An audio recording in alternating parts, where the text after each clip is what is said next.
morning, everybody. Hope you guys are doing well this morning. It's so dreary out. Thank you to everybody who came out to the Ranger game last night. That was such a fun event.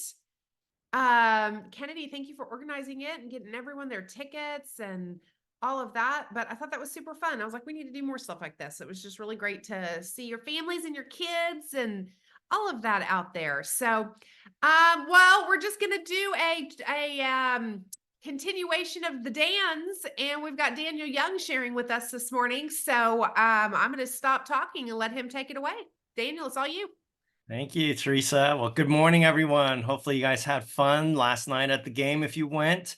It's been an interesting week for us. We've had to make some big decisions in our household. So Josiah finally decided on University of Houston. So we are super excited about that. It wasn't the easiest process going through. Last summer, he had told us that he wanted to do industrial design, and we were just like, he's just going to go to OU like the girls. And then when we realized that the number of schools that would take his degree program, it was really limited, then it kind of threw a curveball at us. And so it required a lot of intentionality for us to like go, okay, what are we going to do? We got to visit, like Houston was the only school in Texas that offered that program. So like we were flying all over the place. We were going to Louisiana, went to Auburn and Houston, but it required a lot of intentionality because I mean, it was just, there were so many different factors that we weren't used to having to deal with in this decision-making process. But, it was really hard. We really wanted him to go to Auburn. We love the school. We love the atmosphere, but it's just so expensive. But, I just had part of the journey, though, was helping Josiah, just kind of lead him through it, help him understand, like, hey, this is the pros and cons. And finally, we just came to the decision on Houston. And I think it's going to be a really good fit. We're excited for him. But what it comes down to is that no matter what in life, right, we're going to have to make choices. And I think a lot of times, especially with what we're going through in our real estate industry, is we have to come to a realization that most people, we don't lead our lives, but we tend to accept our lives. We accept it based on the circumstances, the conditions, and we just settle. And so for us, especially with the transitions that we're going through in our industry, I think we need to change that narrative and look how we can lead our lives through these and navigate these circumstances. Yesterday, we had the privilege to be able to be at the Go headquarters and listen to Smokey Garrett and just hear from his heart, what is his vision for Go? What is his vision for our offices? And it was just so encouraging for us because, again, they've been talking about this for such a long time. The Go buyer agreement, iFinder, private collection, these have all been in the works for like many, many years. And Smokey's had the foresight and the vision to say, hey, we see these changes coming. We know it's not going to be the easiest environment. What can we do to set up the agents in our offices for the greatest success? And that's just what we see on the surface. I mean, he's talked a lot about, they have a ton of projects that didn't even make it to us because they weren't good projects. I mean, they're constantly testing, they're constantly evaluating. And so there's a lot of things that didn't even get rolled out. But I think what is important for us is that he didn't just accept it, right? He didn't just say, you know what, this is kind of the way things are. Well, agents are just going to have to figure it out themselves. He's leading us through it. And I think for us as well, we're going to have to also lead our clients. We're going to have to lead our offices. We're going to have to lead each other. And we have to focus on the choices that we're going to make, not the conditions. Because if it's not the NAR settlement, it's going to be something else, right? So it's COVID. If it's not then COVID, then it's 8% interest rates. If it's not 8% interest rates, it's a bad economy. If it's a bad economy, then it's my brokerage, right? It's just always something. And instead of focusing on the conditions, we got to focus on our choices because that's the only thing we can control. And the Smokey kind of ended, one of my favorite things, ahas from that moment was, or from yesterday was, he says, we cannot control the circumstances, but we can control the type of relationships we have and how we engage them. And so that's how we engage our sphere. What kind of value can we bring? And that's why, again, one of the things that they're rolling out is the home management idea. And how can we serve our clients in a much broader way than just the transactions? And if we can do that, then we're going to come from value. We're going to be able to rise above the difficulties and the challenges that we're facing. But it does take us to be able to lead our lives and not just accept it. But I think the second thing is when it comes to leading our lives is the first one was focusing on our choices, right? Not conditions. And then the second one is focusing on what's most important over good things. Because there's a lot of good things that can come our way. You know, I can save money by mowing my yard.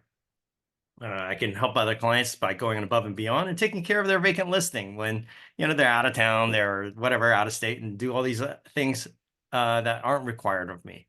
You know, our family for the longest time, we were the pet motel, and we sat, you know, we've had 20 dogs run through our house. So I mean, these are good things. And yet, if we don't decide how our day is going to be spent, someone else will. We can't change time. We can only change priorities. And the reason why a lot of our goals, we don't get to achieve them is because we start focusing on things that are really second things. You know, we're majoring in the minors. And so many people want our attention, right? I mean, if you look at marketing and ads, they're like, hey, as we scroll, they're like going, okay, hey, are you interested in this? And I'm a sucker, right? I've clicked on those things, and now that's all that shows on my Facebook feed. TV shows, you know, they're constantly looking for your attention. And so I love what John Maxwell said. He says, for us to understand our priorities, we've got to ask three questions. One is, what is required of me, right? What do I have to do? What can I not delegate? And I know Teresa's gone over this before, but I think it's good for us to remind ourselves of this. You know, helping our spouses and helping our kids, parenting kids, lead generation for our business. We can't punt that. We've got to take ownership of that. Then the second question would be, what gives me my greatest return? So that's the 80-20 principle, and focusing on just saying, okay, this is my activities that will generate revenue for us. And again, time blocking our lead generation, focusing on making appointments. Those are going to give us the greatest return. And so we have to say, okay, where does that fit in our schedule? And the last one is, what gives us greatest reward? What gives us our greatest joy? You know, a lot of times we say, okay, well, the business is the business, but we also have to remember what gives us life. Because if we put those things aside, we're going to burn out, we're going to lose energy, and we're going to start drifting in life. So what gives us our greatest joy? What lights our passion?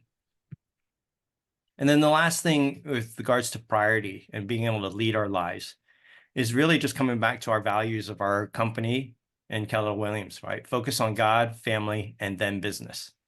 You know, a lot of times I look at the phrase that we throw around as agents. We say clients first. And I ask the question all the time, is that really what we want? I mean, it sounds good, but is that really how we want to live? You know, do we have office hours? The reality is our marriage and our family, they can't survive forever on leftovers. Gary Keller has an analogy in the one thing. He talks about juggling balls. And a lot of us are juggling a ton of balls. We've got so many clients. We've got things for the office. We've got things with our families. I mean, there's just so many things that are in the air right now. And he also mentioned that most of these are rubber balls. You know, if you drop the rubber ball, if you drop a client, you know, it sucks. It's not good. And yet we can get another client. And there's the things that are glass balls. And that's going to be our family. That's going to be things that are most important in our lives. And if we drop those, they may not come back up. And our family and marriage, they can't survive forever on leftovers. I remember a few years ago, Leanne, my wife, she was challenging me. And, you know, it was a season where I was just kind of going through a lot, but work was really stressing me out. And she challenged me because she said, hey, Daniel, I need you to be present. And that was a really hard one for me to kind of take a hard look at, because I realized that I was so distracted. I had let work consume me. It was just stress and other things as well. But I just couldn't stop thinking about it. Like I'd wake up in the middle of the night, think about it. If it's at church, I was thinking about it. I was playing games with my family and I was thinking about it. So, I mean, she could tell that just I was kind of checked out. And so part of it is just, again, always reminding ourselves and saying, hey, how can I reorient myself and make sure that my priorities are straight? Because it's so easy to get our priorities all mixed up, where business comes first before our faith and before our family. And so that a lot of times we talk about the bold law, life by design, not by default. I mean, we put our lives and families on cruise control because yes, there's grace and they can handle a lot of things, but they can't handle it forever. And so sometimes we put those things on the back burner and we're wondering why our faith isn't as healthy as it should be. Our physical life, our health, our emotional state isn't as healthy as it should be. It can take a lot. Our bodies are designed to do a lot of things. And we can down a lot of Chick-fil-A's and In-N-Outs in the car. Have you guys done that? I do that all the time. And you know what? Our body can absorb it for a little while. And yet it can't do that forever. And so, building a solid family, it doesn't happen on its own. We've got to work at it. There's a psychologist, he said, we spend 40% less time with our children than in previous generations. That's not a good thing. That's not a good thing. We've got to turn it around. And so, today matters. Josiah, he's going to graduate here in about 6 weeks. Actually less, maybe 4 or 5 weeks. And he's gonna go off to college in the summer. Jill's graduating, but she's gonna probably live in downtown. So I'm happy she's in Dallas, but again, she's moving on to a new season in life. My father-in-law, my brother-in-law, they're in town because we've got to start taking a look at a home for him to live for memory care. And, again, every day matters. We've got to understand and just cherish each moment and each day that we have with our family, with our friends, with our loved ones, and the things that matter most. Because the reality is most people, they don't lead their lives. They accept their lives. And I challenge us, for all of us, right, to encourage each other to reflect and to say, what are we accepting? And what can we do to change that, to change the narrative, and to lead our lives in this season? So that's all I got. I love that. What an awesome challenge, and just keeping our perspective exactly where it needs to be. There are definitely certain balls that we cannot punt and certain ones that we should punt. And so just having that clarity in alignment with our values. Daniel, thank you so much. Let me tell you what I got today. So partners meeting at 11. We'll break for lunch and then we'll be back in the training room for a value squared. Looking forward to that. Very looking forward to that. And then tomorrow, again, Melissa Dunn will be in the training room at 12:30 doing buyer consultation. She's going to model it, and then y'all are going to role play and actually work on crafting your value. So I will tell you that will be a great follow-up. Actually, if you're attending Value Squared, I know that's a lot of classroom hours this week. But that will help you put into action some of the things that you learn in Value Squared. Because a lot of times we go and we learn and then we don't actually implement. And so tomorrow is going to help you implement. And I think that's all I'm going to give you right now for announcements. But it is a beautiful day to take a listing. It's a great day to send a growth referral. It's a great day to be clear on your values, and just appreciate each and every one of you. Daniel, thank you again.